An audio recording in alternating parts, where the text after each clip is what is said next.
de Urântia. Documento 164. Na festa da dedicação. Enquanto se instalava o acampamento de Pela, Jesus subiu secretamente até Jerusalém, levando Natanael e Tomé consigo, para comparecer à festa da dedicação. Os dois apóstolos só tornaram-se conscientes de que o seu mestre estava indo para Jerusalém depois de haverem passado pelo Rio Jordão e pelo Val de Betânia. Quando perceberam que ele realmente tinha a intenção de estar presente à festa da dedicação, objetaram seriamente, usando de toda a sorte de argumentos, tentaram dissuadi-lo da ideia. Mas os seus esforços de nada valeram. Jesus estava determinado a visitar Jerusalém. A todas as súplicas e a todas as advertências deles, enfatizando a loucura e o perigo que o mestre corria de colocar-se nas mãos do Sinédrio, ele responderia apenas: eu gostaria de dar a esses instrutores de Israel uma nova oportunidade de verem a luz, antes de chegar a minha hora. E prosseguiram até Jerusalém, enquanto os dois apóstolos continuavam a expressar os seus sentimentos de temor e manifestar suas dúvidas sobre a sabedoria de um empreendimento aparentemente tão presunçoso. Eles chegaram a Jericó por volta das 4:30 da tarde e prepararam-se para alojar-se ali, naquela noite. A história do bom samaritano. Naquela noite, um grupo considerável de pessoas reuniu-se em torno de Jesus e dos dois apóstolos fazendo perguntas, muitas das quais os apóstolos responderam, enquanto, sobre outras, o mestre discorria. Durante a noite, um certo jurista, buscando enredar Jesus em uma disputa comprometedora, disse: Instrutor, eu gostaria de perguntar-te exatamente o que devo fazer para herdar a vida eterna. Jesus respondeu: o que está escrito na lei e nos profetas? Como interpretas as escrituras? O jurista, conhecendo os ensinamentos de Jesus e dos fariseus, respondeu: amar ao Senhor Deus, com todo o teu coração, tua alma, tua mente e tua força, e ao teu próximo como a ti mesmo. Então disse Jesus: respondeste certo, se realmente fizeres assim, essa atitude conduzir-te à vida eterna. O advogado, contudo, não havia sido totalmente sincero ao fazer esta pergunta e, desejando justificar-se, ao mesmo tempo, esperando embaraçar Jesus, aventurou-se ainda a fazer uma outra pergunta. Chegando um pouco mais perto do mestre, ele disse: mas, instrutor, eu gostaria que me dissesses exatamente quem é o meu próximo. O advogado, ao fazer essa pergunta, esperava que, com ela, Jesus caísse na armadilha e fizesse alguma afirmação transgressora da lei judaica, a qual definia o próximo como os filhos do seu próprio povo. Os judeus consideravam todos os outros povos como cães gentios. Esse advogado estava um tanto familiarizado com os ensinamentos de Jesus e, portanto, sabia bem que o mestre pensava de modo diferente. E, assim, esperava levá-lo a proferir alguma coisa que pudesse ser interpretada como um ataque à lei sagrada. Contudo, percebendo a intenção do advogado, em vez de prestar-se à armadilha, Jesus passou a contar aos seus ouvintes uma história, daquelas que seriam apreciadas plenamente por qualquer audiência de Jericó. Disse Jesus: um certo homem ia de Jerusalém a Jericó e caiu nas mãos de bandidos cruéis que roubaram dele, tomaram a sua roupa, bateram nele e partiram, deixando-o meio morto. Em breve, por acaso, um sacerdote passava por aquele caminho e, ao deparar-se com o homem ferido, percebendo a sua condição lastimável, passou para o outro lado da estrada. E, de um modo semelhante, também um levita, ao aproximar-se viu como estava o homem e passou para o outro lado. Pouco depois, um certo samaritano, viajando para Jericó, deparou-se com esse homem ferido e viu que havia sido roubado e que bateram nele. Então ficou tocado de compaixão e, indo até ele, colocou-lhe uma bandagem nas feridas junto com óleo e vinho e, ajeitando o homem na própria montaria, levou até um albergue e cuidou dele. No dia seguinte, pegou algum dinheiro, entregou ao estalajadeiro e disse: cuida bem do meu amigo e, caso as despesas sejam maiores, quando eu voltar aqui, te pagarei. Agora eu te pergunto, qual desses três demonstrou ser o próximo do homem que caiu nas mãos dos ladrões? E, quando o jurista percebeu que tinha caído na própria cilada, ele respondeu: aquele que demonstrou misericórdia para com ele. E Jesus disse: vai e faze do mesmo modo. O jurista havia respondido: aquele que demonstrou misericórdia, para abster-se mesmo de pronunciar aquela palavra odiosa, samaritano. O jurista foi forçado a dar, ele próprio, a resposta à pergunta: quem é o meu próximo? Resposta esta que Jesus desejava fosse dada, mas que, se o próprio Jesus tivesse afirmado aquilo, ter-se-ia envolvido diretamente em uma acusação de heresia. Jesus não apenas conseguiu confundir o jurista desonesto, como contou aos seus ouvintes uma história que, ao mesmo tempo, significava uma bela advertência a todos os seus seguidores, e também uma reprovação atordoante para todos os judeus, quanto à atitude deles para com os samaritanos. E essa história tem continuado a estimular o amor fraterno entre todos aqueles que têm acreditado no Evangelho de Jesus. Em Jerusalém, Jesus havia comparecido à festa de tabernáculos para poder proclamar o Evangelho aos peregrinos de todas as partes do império. E, agora, ele ia à festa da dedicação com um único propósito: dar ao Sinédrio e aos líderes judeus uma nova oportunidade de ver a luz. O evento principal, daqueles poucos dias em Jerusalém, ocorreu na sexta-feira à noite, na casa de Nicodemos. Lá, reuniram-se uns 25 líderes judeus que acreditavam nos ensinamentos de Jesus. Nesse grupo estavam 14 homens que então eram membros do Sinédrio, ou recentemente o haviam sido. A esse encontro compareceram Heber, Matadormos e José de Arimateia. Nessa ocasião, os ouvintes de Jesus eram todos homens instruídos e, tanto eles quanto os 2 apóstolos, ficaram surpresos com a amplitude e a profundidade das observações que o mestre fez a esse distinto grupo. Desde os tempos em que havia ensinado em Alexandria, em Roma e nas ilhas do Mediterrâneo, Jesus não havia demonstrado tanto saber, nem manifestara uma tal compreensão dos assuntos humanos, tanto seculares quanto religiosos. Quando essa pequena reunião terminou, todos deixaram o ambiente imbuídos da forte personalidade do mestre, encantados pelos seus modos graciosos e tomados de afeição e amor por aquele homem. Haviam tentado desaconselhar a Jesus quanto ao seu desejo de conquistar os membros restantes do Sinédrio. O mestre ouviu atentamente, mas em silêncio, a tudo o que foi proposto por eles. E Jesus sabia, muito bem, que nenhum dos planos daquelas pessoas funcionaria. Ele supunha que a maioria dos líderes judeus nunca iria aceitar o Evangelho do Reino. Contudo, ele proporcionaria ainda a todos uma oportunidade a mais de escolher. Todavia, quando saiu, naquela noite, com Natanael e Tomé, para alojar-se no Monte das Oliveiras, Jesus ainda não havia decidido sobre o método que iria adotar a fim de atrair, de novo, a atenção do Sinédrio para a sua obra. Naquela noite, Natanael e Tomé mal dormiram. Estavam demasiadamente impressionados com o que haviam ouvido na casa de Nicodemos. Estiveram pensando muito sobre o comentário final de Jesus, a respeito daquela oferta dos membros antigos e atuais do Sinédrio, de comparecerem junto com ele, perante os 70. O mestre havia dito: não, meus irmãos, seria fora de propósito. Vós iríeis multiplicar a ira que recairia sobre as vossas cabeças, mas não iríeis mitigar, em nada, o ódio que eles têm por mim. Ide, todos vós, cuidar dos assuntos do Pai, segundo sois conduzidos pelo Espírito, enquanto eu, uma vez mais, atrairei a atenção deles para o reino, do modo que o meu Pai indicar-me. Curando um mendigo cego. Na manhã seguinte, os 3 foram até a casa de Marta, em Betânia, tomar o desjejum e, então, seguiram imediatamente para Jerusalém.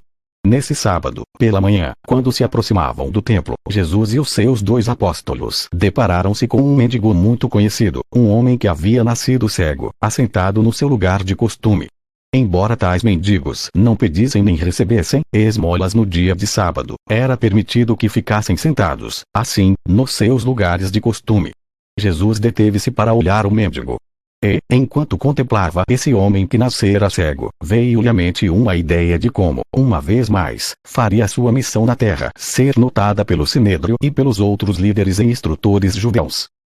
Enquanto o mestre permanecia lá, diante do cego, absorto em pensamentos profundos, Natanael, ponderando sobre a causa possível da cegueira desse homem, perguntou: Mestre, quem cometeu um pecado, este homem ou os seus pais, para que ele nascesse cego? Os rabinos ensinavam que todos esses casos de cegueira de nascença eram causados pelo pecado. Não apenas os filhos eram concebidos e nascidos em pecado, mas uma criança podia nascer cega por punição de algum pecado específico cometido pelo seu pai. Eles até mesmo ensinavam que a própria criança poderia pecar antes de nascer para o mundo. Ensinavam também que tais defeitos podiam ser causados por algum pecado ou alguma outra fraqueza da mãe, enquanto trazia em si a criança.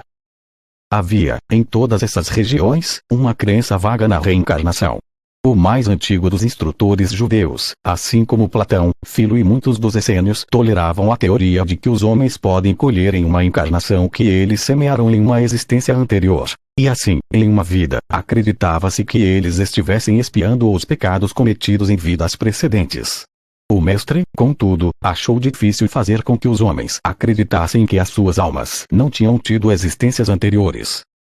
Entretanto, por mais inconsistente que pudesse parecer, conquanto se supusesse que esse tipo de cegueira fosse resultado do pecado, os judeus sustentavam que era altamente meritório dar esmolas a esses mendigos cegos. Era costume que esses cegos cantassem constantemente para os transeuntes: ó, ternos de coração, ganhai méritos ajudando os cegos.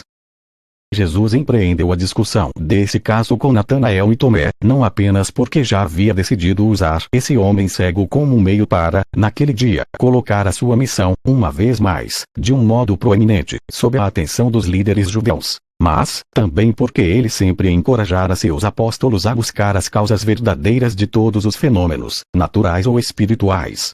Por várias vezes, ele os havia advertido a evitar a tendência comum de atribuir a causas espirituais os acontecimentos físicos comuns. Jesus decidiu utilizar esse mendigo nos seus planos para as obras daquele dia. Contudo, antes de fazer qualquer coisa pelo homem cego, cujo nome era Josias, ele começou por responder à pergunta de Natanael. Disse o mestre: nem esse homem, nem os seus progenitores cometeram pecado, para que a obra de Deus pudesse manifestar-se nele. Essa cegueira veio a ele pela sequência natural dos acontecimentos, mas, agora, devemos fazer as obras daquele que me enviou, enquanto ainda é dia, pois a noite certamente virá e será impossível fazer, então, o trabalho que estamos a ponto de realizar. Enquanto ainda estiver aqui, eu sou a luz do mundo, mas dentro de pouco tempo eu não mais estarei convosco. Depois de afirmar isso, Jesus disse a Natanael e a Tomé: criemos uma visão para esse cego, neste dia de sábado, e assim os escribas e os fariseus poderão ter toda a oportunidade que buscam para poder acusar o Filho do Homem. E então, inclinando-se para a frente, ele cuspiu no chão e misturou a argila com a saliva e, falando de tudo isso para que o cego pudesse ouvi-lo, levantou-se, foi até Josias e colocou a argila sobre os seus olhos sem visão, dizendo: vai, meu filho, lava essa argila na piscina de Siloé e receberás, imediatamente, a tua visão. E, quando Josias lavou-se na piscina de Siloé, ele enxergou e, assim, voltou para os seus amigos e a sua família.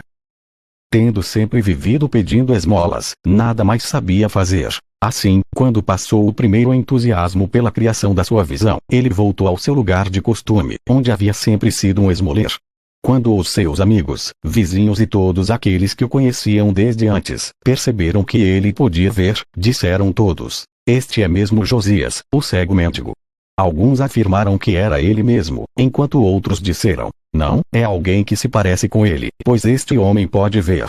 E, quando perguntaram ao próprio homem, ele respondeu: sou ele. Quando todos passaram a indagar como se tornara capaz de enxergar, ele respondeu-lhes: um homem chamado Jesus passou por aqui e, enquanto falava de mim aos seus amigos, misturou argila com sua saliva, ungiu os meus olhos e orientou-me para que fosse lavar-me na piscina de Siloé. Eu fiz o que esse homem mandou, imediatamente, recebi a minha visão. Isso só aconteceu há poucas horas. Eu não sei ainda o que significa grande parte do que vejo. E o povo, começando a juntar em volta dele, perguntou onde eles podiam encontrar o estranho homem que o tinha curado. E, então, Josias apenas pôde responder que não sabia. Esse é um dos mais estranhos, entre todos os milagres do Mestre. O homem não pedira para ser curado. Ele não sabia que o Jesus que o havia mandado ir lavar-se em Siloé, prometendo-lhe a sua visão, era o profeta da Galileia, o mesmo que pregara em Jerusalém durante a festa de tabernáculos.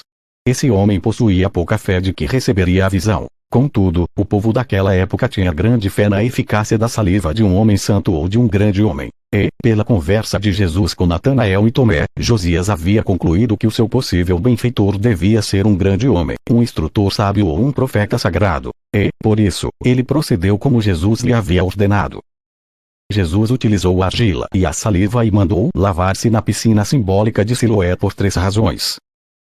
Esse milagre não vinha em resposta à fé individual. Era um prodígio que Jesus escolhera realizar, com um propósito escolhido por ele próprio, mas havia preparado tudo de tal forma que esse homem pudesse receber dele um benefício duradouro. Como o cego não havia solicitado a cura, e, posto que a sua fé era fraca, esses atos materiais foram sugeridos a ele com o propósito de encorajá-lo. Ele acreditaria na superstição da eficácia da saliva, e sabia que a piscina de Siloé era um local semi-sagrado. Mas, dificilmente, ele teria ido lá, caso não tivesse sido necessário lavar a argila para retirar a unção. Havia um cerimonial em todo esse procedimento, suficiente para induzi-lo a agir. Entretanto, Jesus tinha um terceiro motivo para recorrer a tais meios materiais para essa transação única. Tratava-se de um milagre feito puramente em obediência à sua própria decisão e, por meio de tal feito, ele desejava ensinar aos seus seguidores, daquela época e de todas as idades subsequentes, que deixassem de desprezar e negligenciar os meios materiais para a cura dos doentes. E queria mostrar-lhes que deviam cessar de considerar os milagres como o único método de curar as doenças humanas. Jesus deu a visão a esse homem, por meio de uma ação milagrosa, nessa manhã de sábado em Jerusalém, perto do templo, com o propósito primordial de fazer desse ato um desafio aberto ao sinédrio e a todos os instrutores e líderes religiosos judeus. Foi esse o seu modo de proclamar uma ruptura aberta com os fariseus. Em tudo o que fazia, Jesus era sempre positivo.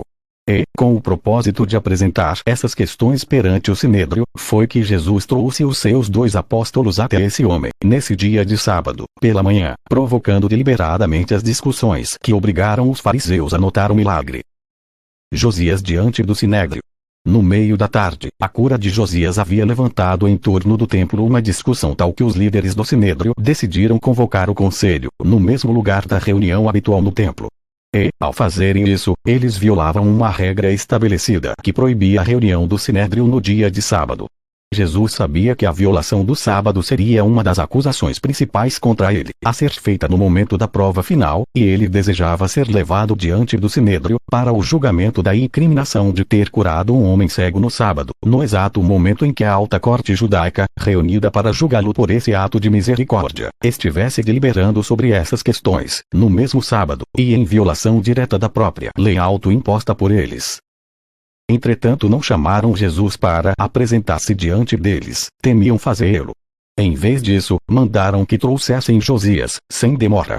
Após algumas perguntas preliminares, o porta-voz do sinédrio, com a presença de cerca de 50 membros, ordenou a Josias que contasse a eles o que lhe havia acontecido.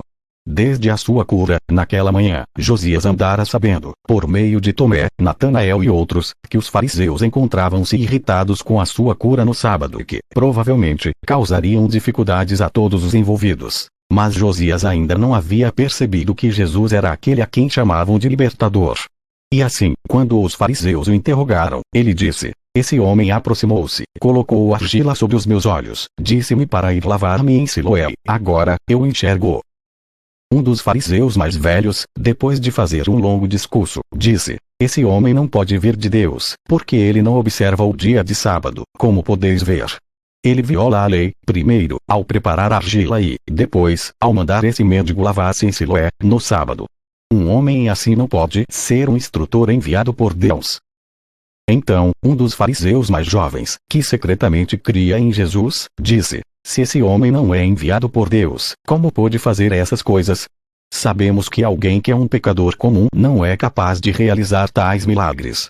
Todos nós conhecemos esse mendigo e sabemos que nasceu cego, e agora ele vê. Acaso ainda ireis dizer que esse profeta faz todos esses prodígios com o poder do príncipe dos demônios?" E, para cada fariseu que ousava acusar e denunciar Jesus, outro se levantava com perguntas embaraçosas e desconcertantes, e de um modo tal que uma divisão séria surgiu entre eles. O presidente percebeu como se desviava a assembleia e, a fim de moderar a discussão, dispôs-se a fazer novas perguntas ao próprio homem. Voltando-se para Josias, ele indagou: "O que tens a dizer sobre esse homem, esse Jesus, que tu dizes ter aberto os teus olhos?" E Josias respondeu: "Eu penso que ele é um profeta." Os líderes estavam bastante perturbados e, não sabendo mais o que fazer, decidiram buscar os pais de Josias, para saber dele se tinha de fato nascido cego. Relutavam em acreditar que o mendigo houvesse sido curado.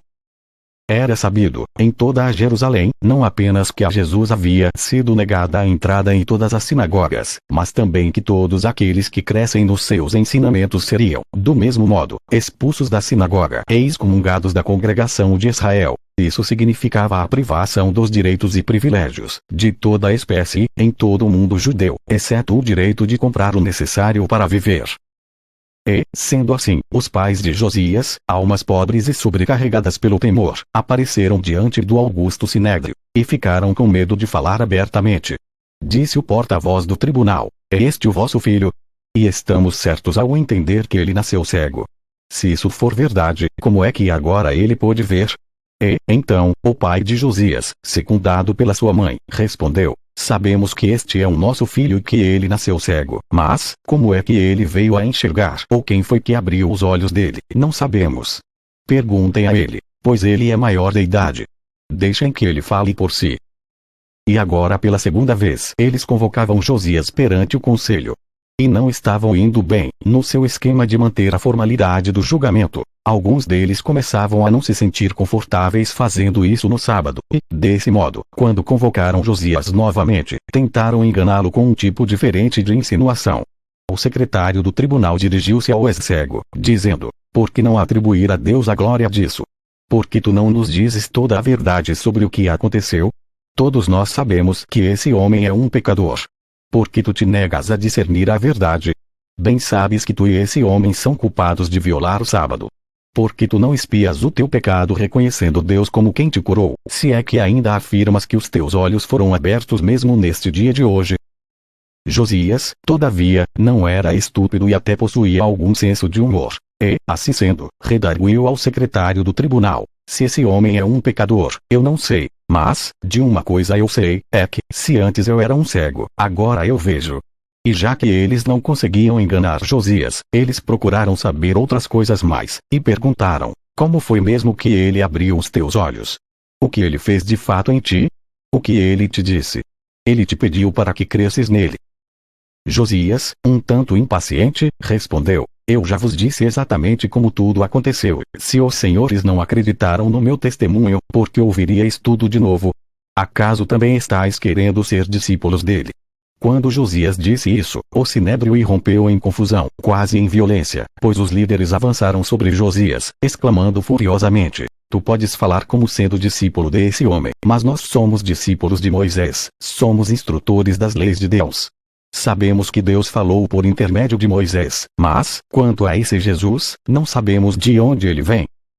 E, então, Josias, colocando-se de pé em um tamborete, para todos aqueles que puderam ouvir, berrou abertamente estas palavras: escutai com atenção, todos vós, que pretendeis ser instrutores de todo Israel, enquanto eu vos declaro que estamos diante de uma verdadeira maravilha, pois confessais que não sabeis de onde vem esse homem e, ainda assim, sabeis, com toda a segurança, pelo testemunho que acabastes de ouvir, que ele abriu os meus olhos.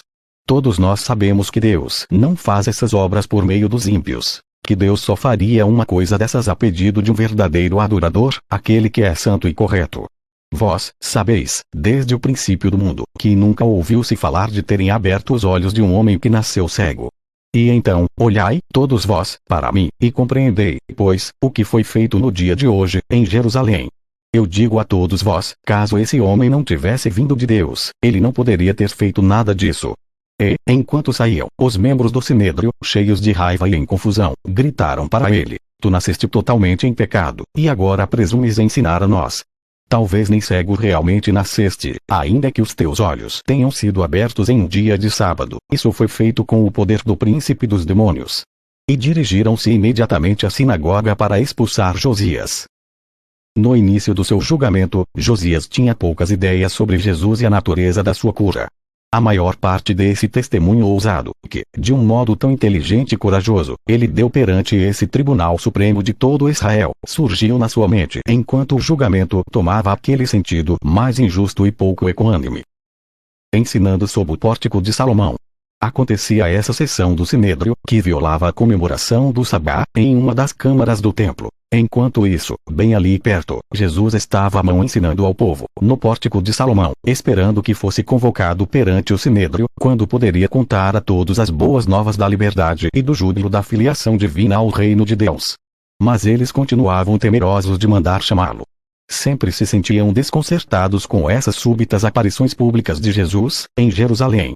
A ocasião exata que eles próprios buscavam tão ardentemente, Jesus agora lhes proporcionava, mas temiam trazê-lo tendo o próprio sinédrio como testemunha e, muito mais ainda, temiam prendê-lo.